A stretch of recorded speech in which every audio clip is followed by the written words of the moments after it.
This is the big news right now. The Israeli parliament has voted to approve legislation that effectively ends Israel's relationship with the United Nations Relief and Works Agency, or UNRWA. The new law prohibits UNRWA from maintaining any representation, providing services, or conducting activities, either directly or indirectly, within Israel's sovereign territory. Under the new law, all Israeli government representatives will be barred from maintaining contact with UNRWA. The Foreign Ministry and the Interior Ministry will be prohibited from issuing entry visas to UNRWA employees. Israeli customs officials will be unable to process goods imported by the agency. UNRWA's benefits, its tax benefits, will also be revoked. Why did Israel pass this law? The chairman of the Foreign Affairs and Defense Committee in the Knesset in the Israeli parliament is named Yuli Edelstein. He gave his reasoning, and this is what he said. He said, during the committee's deliberations on the law, we were shown video evidence of UNRWA personnel involved in transporting a body to the Gaza Strip, along with other evidence of their involvement in terrorism, including the fact that the commander of the massacre at the Re'im shelter, where 16 Israelis were killed and 4 were kidnapped to Gaza, was an UNRWA operative. Edelstein continued, given this background, and having proved that UNRWA and its employees acted against Israel, the state must determine that UNRWA's activities in its territory will cease, he stated. And he continued, to be clear, Israel will provide all services it is obligated to provide to its citizens and residents in all areas where UNRWA operates, in coordination with the Jerusalem municipality. There is no place for enemies in the heart of the Jewish people's capital. This is what Yuli Edelstein, the chairman of the Foreign Affairs and Defense Committee, said. This legislation that became law was spearheaded by Yulia Malinovsky of the Israel Beitenu party, which is in the opposition of the parliament. So in this case, members of the opposition in the parliament and the ruling coalition agreed that UNRWA's ties with Hamas and UNRWA's refusal to reform itself meant that UNRWA needed to go. The law takes effect in 90 days. It remains to be seen what will happen in this time period, in this 90-day period. I am sure that Israel will be under enormous pressure to revoke the law. But this is the bottom line. The people of Israel have spoken. They want UNRWA gone. The Israeli parliament passed a law that says UNRWA is a security threat to the state of Israel, and the state of Israel must end its ties with UNRWA. This should have happened a long time ago. UNRWA is not a neutral UN organization. It's a Palestinian organization that is committed to the destruction of Israel.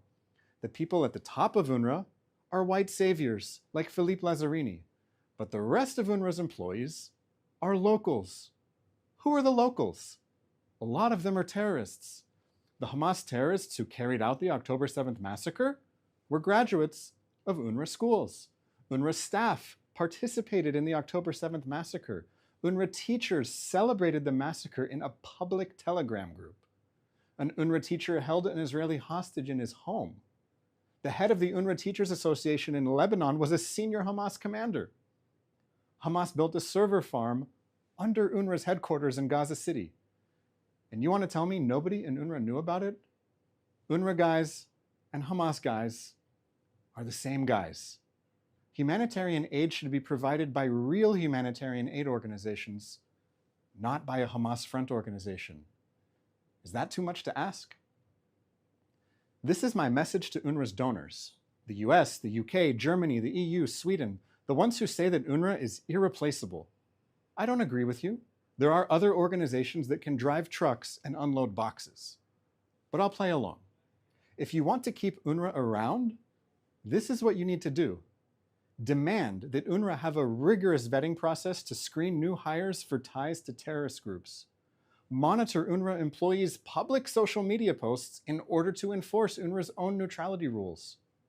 Call out incitement immediately when you see it. Carry out a rigorous review of UNRWA's current employee roster and fire any UNRWA employees who have ties to or sympathies for terrorist organizations. Ban any Palestinian who has links to terrorist groups from receiving UNRWA services. you shouldn't get benefits from international donors if you are a terrorist. Is that fair? UNRWA's donors should demand that UNRWA take the steps I've given, or UNRWA will lose funding. My only question is, why haven't they done this until now? Give me your best answer in the comments. I do read them. There's something I don't understand. The Palestinian government in Gaza, that's Hamas, had enough money to build a war machine that could carry out a surprise invasion and then fight the Israeli military for a year. But you want me to believe that the children of Gaza needed international donors to pay for their education? It makes no sense. If the issue is providing humanitarian assistance for the people of Gaza, then there are other UN agencies for this very purpose, such as the World Food Program, World Health Organization, UNICEF, and others. Could it be that the humanitarian issue is just an excuse? Is the real objective something else? I think yes. Here's a hint of UNRWA's real agenda. I saw on the UNRWA website, you can go to it right now. It says, quote, more than 2 million registered Palestine refugees live in Jordan. Most, but not all, have full citizenship. Refugees with full citizenship? You're not a refugee if you're a citizen of the place where you live. Why are these fake refugees called refugees? It's because they insist that the only solution for them is to immigrate to Israel, dissolve the state of Israel, and change its name to Palestine. From the river to the sea. They are fighting for the destruction of Israel. UNRWA is a political organization pretending to be a humanitarian organization. We need to demand more from UN institutions if we want a future with less war. Let's take some questions from our audience watching live on social media. For our first question, we have Sufyan Mubarak asking, if UNRWA were removed, how would Israel ensure that the same issues do not repeat themselves and that terrorists don't take control of any replacement organization?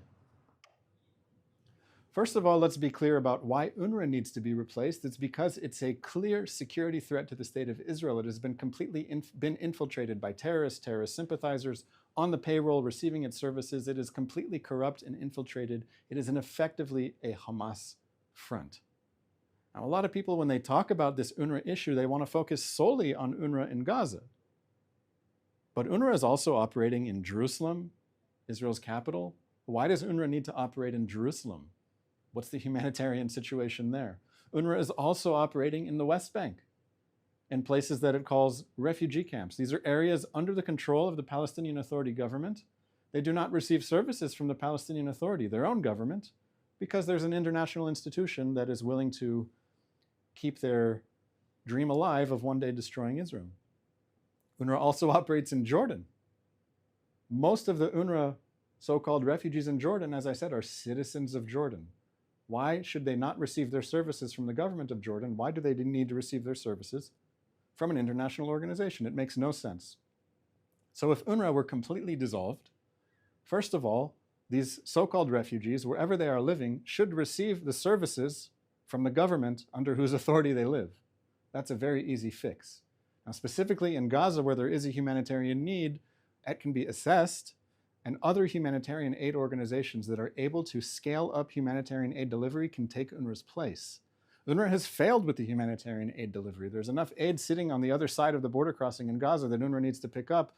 They failed to do so. So we definitely need a replacement. There are organizations that can take over for humanitarian aid, but ultimately, Palestinians need to take responsibility for their own future. They're capable people. They can educate themselves. They can have their own health clinics, and they can have their own government. For our next question from YouTube, we have multiple foreign ministers which have condemned Israel for banning UNRWA, even though they know that many of them are perpetrators from last year, from October 7th. Do you have any thoughts on this? Yes, I have noted that Israel is under enormous pressure from many important countries to keep UNRWA in place. I'm talking about the US, the UK, Germany, France, many others have issued statements pressuring Israel to not pass this legislation. But I think it's very important that Israel has taken the step to say that we are going to make decisions by ourselves, about ourselves, for ourselves, and other people are going to have to deal with it. There's no reason that UNRWA should keep existing in Gaza when it is infiltrated by Hamas organization. I think many countries around the world are under enormous political pressure from many of their own constituents who would like to see much more pressure on Israel, and aid for UNRWA is one of the ways in that this pressure can be maintained. But I think after October 7th, people need to get used to a new reality, which is that Hamas is not going to be the military or governing authority in Gaza, and that the situation that existed before October 7th, where NGOs and Hamas cooperated, which left Hamas free to build a massive military infrastructure without having to take care of the needs of its own citizens, those days are behind us. Audra Middleman asks, why hasn't the Red Cross seen the hostages? Why is this acceptable? Yes, this is a great question. Right now, there are 101 Israeli hostages still in Hamas terror dungeons in Gaza. Most of them, we have not seen a sign of life. The Red Cross should be entering Gaza and walking around and checking for signs of life. This is what the Red Cross does. They facilitate exchanges between enemy combatants. But Gaza is so unsafe for anyone looking for the hostages because Hamas has put so many resources into keeping the hostages that the Red Cross is not able to enter. And it's quite unfortunate that this is the situation, but it just goes to remind us that Hamas is a barbaric terrorist organization. It has no regard for human life, no regard for international humanitarian law, no regard for the laws of war, and it is holding hostages, including a baby, in barbaric conditions without visits from the Red Cross. It's time that the entire world put pressure on Hamas, and especially pressure on those countries that can pressure Hamas. I'm talking about Qatar, Turkey, Iran, even Egypt. The message needs to be made clear that the hostages need to be freed immediately.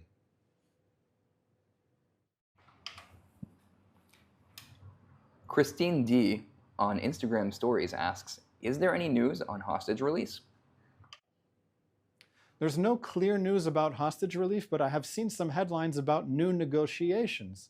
Now, why might there be a little bit of optimism or at least some hope that maybe the current round of negotiations could end differently from how previous rounds ended, which was with virtually nothing? The main answer being that Hamas leader Yahya Sinwar is off the scene. He was killed by Israeli forces. And now the big question for Hamas and for anyone who wants to reach and communicate with Hamas is who's really calling the shots? Who's really holding the hostages? Who's really answering to Hamas officials in Qatar? So I think what Israel is doing now is trying to find out if there is a way to communicate with those Hamas guys who are still holding hostages. And Israel, the prime minister, has offered amnesty to any Hamas terrorist who is holding hostages, amnesty for the Hamas terrorist if the hostages are released. So this is the deal that's already on the table. More negotiations are ongoing. We'll have to wait and see how they end up. The Iranian news is reporting that Hezbollah has appointed a new head, Naim Qassem, and that he's currently located in Tehran. Do you have any comment on that? Yes, well, it's not surprising that the new Hezbollah leader is in Iran. I think there are a few reasons for that. There have already been multiple Hezbollah leaders that Israel has eliminated in the past month or so. Hassan Nasrallah and his successor and so on. Hezbollah has been heavily damaged at the top of the organization. So it's not really safe to be the leader of Hezbollah because Israel is coming after you because you've been coming after Israel for the past year. So where might a Hezbollah leader find safety? It makes perfect sense that they would try to find safety in Iran. A lot of people are in some kind of denial that Iran orders Hezbollah, that Iran funds Hezbollah and trains its fighters. It's quite obvious now with the Hezbollah leader operating from outside of Iran. There's heavy coordination between Iran and Hezbollah. Often Iran also tries to distance itself from certain things that Hezbollah does, such as flying a suicide drone into the house of the Israeli prime minister, right? There was an attack by Hezbollah on the Israeli prime minister, an attempted assassination, and Iran tried to distance itself from this attack, but it's very obvious that Iran is coordinating everything. There are Iranian officers in Lebanon, and now we know that Hezbollah's leader is in Iran. So Iran is a widely known international state sponsor of terrorism, and we're under attack from the Iranian regime and its proxies on now 8 different fronts. For our last question, we have reports from Israeli EMS that an Israeli Arab was killed today by a Hezbollah rocket strike in northern Israel. Do you have any comments? Yes, I saw this news just as I was about to start my daily briefing. The rocket fire from Lebanon continues. Hezbollah has fired thousands of rockets from Lebanon into Israel, and the focus of these rocket attacks is in northern Israel, close to the border with Lebanon, where there's more than 60,000 Israelis that have fled their homes. But many Israelis are still living in northern Israel, and they are within range of Hezbollah's rocket attacks. And it happens to be that the central part of northern Israel is a heavily Arab Muslim area. The citizens of Israel there are Muslim Arabs. Hezbollah does not care at all about human life. Hezbollah has been operating in Syria on the side of Bashar al-Assad to crush the rebellion in Syria, killing countless civilians, Muslims, Arabs, and so on. It's doing the same in Israel. Hezbollah only cares about preserving its power and that of its backer, Iran. So it remains to be seen still how this war in Lebanon could end. What Israel's demands is that Hezbollah back off from the border, disarm, that southern Lebanon be free of armed groups. Aside from the actual government of Lebanon, there's intense diplomatic conversations going on right now.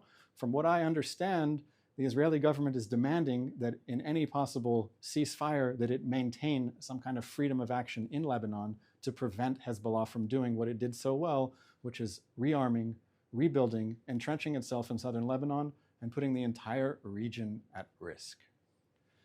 I want to thank all of you for your questions. If you have any more, you can try to tag me. I'll answer what I can. I do read the comments. We are back tomorrow. We are live here tomorrow, 3 p.m. Israel time, which is now 9 a.m. on the East Coast, because Israel is on Standard Time and the East Coast is still on Daylight Savings Time. So it's 3 p.m. in Israel tomorrow, 9 a.m. on the East Coast. This has been the live daily briefing. I'm Daniel Rubenstein. Thank you so much for watching.